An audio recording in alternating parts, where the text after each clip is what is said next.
एक समय की बात है। कुंडा घाव में 3 परम मित्र रहते थे। एक बार 3 मित्र मगन, हरिया और राजू अपनी अपनी पोटली बांधकर राम मंदिर की यात्रा के लिए निकले। तीनों परम मित्र यात्रा के लिए पैदल ही निकले। जहां उन्हें भूख लगती वे बैठकर अपनी पोटली से खाना निकाल कर खा लेते।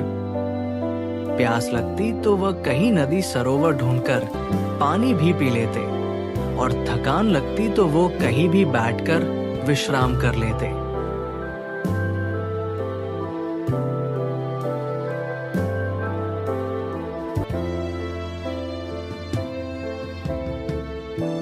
कई दिन बीत चुके हैं मित्र, अब हमारे पास भोजन भी समाप्त हो गया। हम मित्र, अब थकान भी बहुत लगने लगी है और मुझसे चला भी नहीं जाता। आज की रात यही गुजार लेते हैं, कल सुबह देखा जाएगा। हम मित्र, चलो ऐसा ही करते हैं। फिर तीनों मित्र उस पेड़ के नीचे लेट जाते हैं और जल्द ही खराटे लगाने लगते हैं। परंतु आधी रात में भूख के कारण तीनों की नींद खुल गई है। हाय, मुझसे अब और भूख बर्दाश्त नहीं हो रही। हम मित्र, भूख तो मुझे भी बहुत तेजी से लगी है, परंतु इतनी रात को भोजन मिलेगा कहाँ? हरिया, तुम तो हम सब में सबसे बुद्धिमान हो। अब तुम ही बताओ हमें क्या करना चाहिए, वरना भूख के मारे तो हमारे प्राण ही निकल जाएंगे। सब लोग अपनी अपनी पोटली टटोल कर देखो, कुछ ना कुछ तो पड़ा ही होगा। मेरे पास तो केवल एक मुट्ठी चावल ही बचे हैं। मेरे पास तो आधी मुट्ठी के लगभग चीनी ही बची है। फिर तो बात बन गई। मेरे पास डिब्बे में थोड़ा दूध बचा है, हम लोग खीर बना सकते हैं। फिर तीनों मित्रों ने जंगल से सूखी लकड़ियां बटोर कर आग जलाई और हांडी चढ़ा दी। ओह, कितनी अच्छी खुशबू निकल रही है। चुप कर मूर्ख, इस सुगंध को सूंघकर तो मेरे पेट में और चूहे कूदने लगे हैं। खीर तो बन रही है, लेकिन इतनी जरा सी खीर से तो एक चिड़िया का भी पेट नहीं भरेगा। खीर तो बन गई है, अब किस बात की देर? जल्दी से हांडी को नीचे उतारो और खीर को बराबर 3 हिस्सों में बांट दो।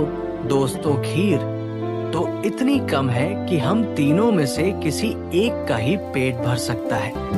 फिर उचित यही होगा कि इस खीर को हम तीनों में से कोई एक ही खा ले। इसका तो एक ही उपाय है कि इस खीर को कोई एक व्यक्ति खा ले, कम से कम उसका तो पेट भर जाएगा। लेकिन ये खीर कौन खाएगा, इसका फैसला कैसे होगा? इसमें फैसला करने की क्या बात है?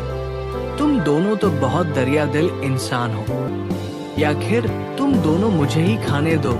लेकिन मित्र हरिया, तुम ऐसा फैसला कैसे कर सकते हो? कुछ ऐसा उपाय निकालो कि ये खीर एक ही व्यक्ति खाए और सही व्यक्ति खाए। काफी देर सोचने के बाद हरिया बोला, रात होने में कुछ ही घंटे शेष बचे हैं। हम लोग एक कार्य करते हैं कि सभी लोग सो जाते हैं और जो इतने समय में सबसे अच्छा सपना देखेगा वही इस खीर को खाएगा। इस बात पर तीनों सहमत हो गए। लेकिन तीनों को नींद कहाँ आती पर वे सब सोने का नाटक करने लगे।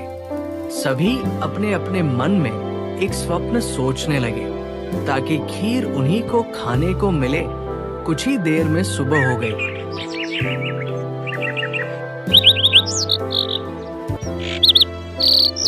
तभी मगन की नींद टूटी। अरे दोस्तों, सभी लोग उठो और अपने अपने स्वप्न के बारे में बताओ। तभी राजू और हरिया भी उठ बैठे। वाह, मैंने कितना सुंदर स्वप्न देखा। तभी मगन बोला, अरे भाई, सुंदर स्वप्न तो मैंने भी देखा है। तुम अपने स्वप्न के बारे में बताओ। सबसे पहले राजू, तुम बोला। तो सुनो मित्रों, मैंने देखा कि एक राजा शिकार खेलते हुए इधर से निकला और मुझे देखकर वो बहुत प्रसन्न हुआ। वो बोला, वाह कितना सुंदर नौजवान है, चेहरे पर इसके इस प्रकार तेज है जैसे कि ये कोई पराक्रमी और ईमानदार व्यक्ति हो। हम अपनी पुत्री का विवाह इसी के साथ करेंगे। तभी एक सैनिक मेरे पास आया और मुझे जगाकर राजमहल ले गया। वहाँ जाकर राजा ने मुझसे पूछा, है नौजवान, तुम्हारा नाम क्या है? मेरा नाम राजू है महाराज।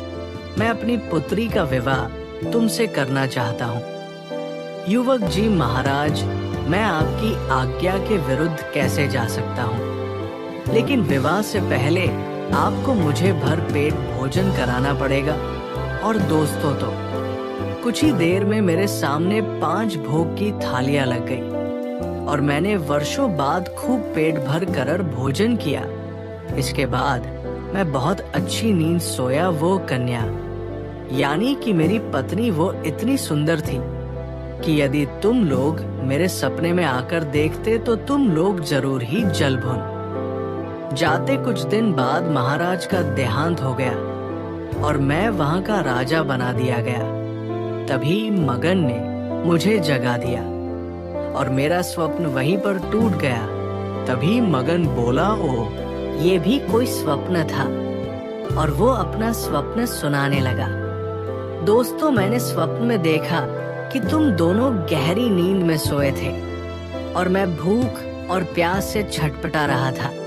मैंने माता रानी से बोला, है माता रानी, अगर मैंने अपने जीवन में कोई पुण्य किए हैं तो आज मुझे उसका फल दो। अगर मैंने पुण्य किए हो तो मुझे भर पेट भोजन करने के लिए दो, अन्यथा मेरे प्राण ले लो। तभी माता जी मेरे सामने प्रकट हुई और बोली, कहो पुत्र, तुम्हें क्या परेशानी है? तभी माँ ने अपने हाथों से स्वयं मुझे भोजन करवाया और तुम लोग वो दृश्य देखते तो समझते कि मैंने तुम लोगों से ज्यादा अधिक पुण्य किए हैं।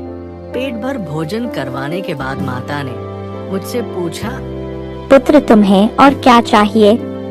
तभी मैंने कहा, है माँ, हम तीनों इस गरीबी से अब लाचार हो चुके हैं। हमारे लिए कुछ ऐसा करो माँ कि हमें जीवन में खाने पीने के लिए कभी कोई कष्ट ना हो और हम आनंद से अपना पूरा जीवन व्यतीत कर सके। तभी माता ने कहा, पुत्र, मैं तुम्हारे लिए यह कर सकती हूँ, लेकिन मैं तुम्हारे दोनों मित्र के लिए यह नहीं कर सकती। ऐसा क्यों माँ? इनके लिए भी कुछ करो ना, आखिर ये भी मेरे परम मित्र हैं और दोनों भूखे सोए हैं। फिर माँ ने कहा, यह दोनों स्वार्थी हैं और सिर्फ अपने मतलब का ही सोचते हैं। इन्होंने आज तक ना कोई पुण्य किया है और ना ही कभी मुझे याद किया है और मैं इनकी कोई मदद नहीं कर सकती, लेकिन तुम्हें सुखी जीवन व्यतीत करने के लिए इनका साथ छोड़ना होगा। मैं इनका साथ छोड़ने के लिए तैयार हूँ माँ, लेकिन मेरा जीवन सुखमय बना दो। क्या तुमने माता को ऐसा क्यों कहा? तुम हमारा साथ छोड़ देगा, तुम भूल जाएगा हमारी मित्रता को। अरे तुम सुनो तो, मैंने ऐसा क्यों कहा? तुमने इस प्रकार माता से क्यों कहा? अरे दोस्तों, मैंने तुम्हारी भलाई सोचकर ही ऐसा कहा था। मैंने सोचा था कि माता की बात इस समय मान लेना ही उचित होगा। एक बार सुख की दौलत हाथ लग जाए, फिर मैं अपने मित्रों को भी शामिल कर लूंगा। और मेरे ये कहने पर माता मुझे अपने साथ लेकर चल पड़ी। माता, आप मुझे कहाँ ले जा रही हैं? परियों के देश। तुम वहाँ आनंद से जीवन व्यतीत करोगे। जब हम परियों के देश पहुँचे तो हमारा भव्य स्वागत हुआ और वहाँ मेरा विवाह परियों की रानी की बेटी के साथ कर दिया। मैं वहाँ आनंद से रहने लगा, लेकिन सुबह की किरण के साथ मेरा स्वप्न टूट गया और मेरी आँख खुल गई और मैं चाहकर भी तुम्हें वहाँ नहीं बुला सका। भाई हरिया, अब तुम भी जल्दी से अपना स्वप्न सुना डालो, जिससे फैसला हो सके कि किसका स्वप्न ज्यादा अच्छा था। मेरी समझ से तो तुम दोनों का स्वप्न मुझसे ज्यादा सुंदर है। तब हरिया ने अपना स्वप्न सुनाते हुए बोला, तो सुनो दोस्तों, मैं तुम लोगों के साथ अच्छी नींद में सोया हुआ था। तभी एक भूत आकर मुझसे बोलता है मूर्ख इंसान, उठो। उस भूत को देखकर मेरा रोम रोम कांप उठा। आप कौन हैं और मुझसे क्या चाहते हैं? मैं काल दैत्य भूत हूँ और मैं उन लोगों का शिकार करता हूँ जो भूखे पेट सोते हैं, जैसा कि तुम आज भूखे पेट सोए हो। मैं आज तुम्हारा शिकार करूंगा। मेरा ही शिकार क्यों महाराज? मेरे 2 मित्र भी तो भूखे ही सोए हैं, आप उनका शिकार क्यों नहीं करते? अरे मूर्ख, तेरे दोनों मित्र बहुत चालाक और धूर्त हैं। इन्होंने तो सपने में ही भोजन कर लिया है, इसलिए मैं तुझे ही खाऊंगा। मुझे माफ कर दीजिए भूत महाराज। मैं आपसे वादा करता हूँ, आज के बाद मैं कभी भूखे पेट नहीं सोऊंगा। ऐसा नहीं हो सकता। मैं तेरी तरह मूर्ख नहीं हूँ जो तुझे छोड़कर खुद भूखा रह जाऊं और मेरे राजा मुझे भूखा पाकर मुझे खा जाए। चल अब मरने के लिए तैयार हो जा। दोस्तों, मैं उस भूत के सामने बहुत रोया, गिड़गिड़ाया, लेकिन उस भूत को मुझ पर दया नहीं आई। तभी मुझे एक उपाय सूझा। अब तो जान बचाने का सिर्फ एक ही तरीका है कि मैं जल्द से जल्द कुछ खा लूं, तब शायद ये मुझे छोड़कर भाग जाए। लेकिन खाऊं तो क्या खाऊं? तभी मुझे याद आया कि हंडिया में तो थोड़ी सी खीर रखी है, अभी के लिए मैं उसी को खा लेता हूँ। तभी मैं जल्दी से हंडिया की ओर दौड़ा और खीर साफ करने में लग गया। भूत बोला, हो इसने तो अब भोजन खा लिया है, अब मैं इसे नहीं खा सकता। अब मुझे चलकर किसी और शिकार की तलाश करनी चाहिए, वरना सुबह भूखा पाकर मेरे महाराज मुझे खा जाएंगे। और तुरंत भूत वहां से भाग खड़ा हुआ है। ईश्वर, आज तो तूने मेरी जान ही बचा ली, लाखों पाए। लेकिन खीर खाकर हरिया ने अपने प्राण बचाए। लेकिन दोस्तों, सपने में मैं कुछ और देखता। इससे पहले राजू ने मुझे जगा दिया। तभी राजू बोला, मित्र, तुम्हारा स्वप्न तो बहुत भयानक था, लेकिन हमारे सपनों के आगे बेकार था।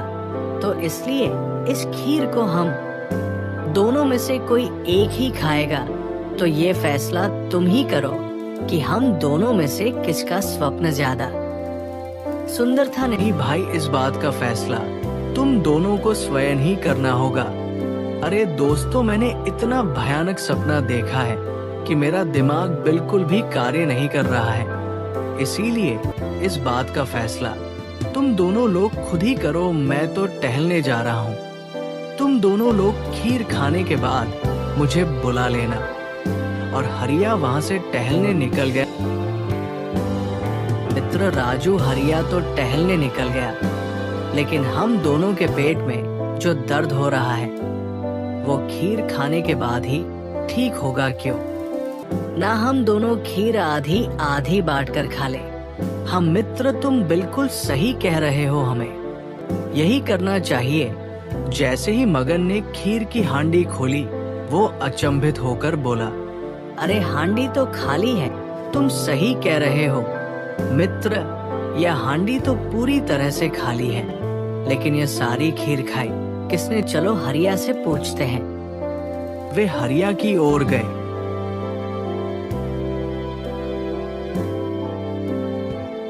और हरिया से पूछा, मित्र हरिया, वो जो खीर की हांडी थी वो पूरी तरीके से खाली है, क्या तुम्हें पता है वो खीर किसने खाई? मित्र, मैंने तुम्हें पूरा किस्सा पहले ही बता दिया है। हो सकता है कि मार के डर से रात में मैंने ही सारी खीर खाली हो। राजू भाई, ये कमबख्त तो रात को ही सारी खीर चट कर गया था स्वप्न में। नहीं मित्र, पूरे होशो हवास में हम में से सबसे अच्छा सपना इसी का था। बहुत आसानी से इसने हम दोनों को बेवकूफ बना दिया और सारी खीर खुद ही चट कर गया।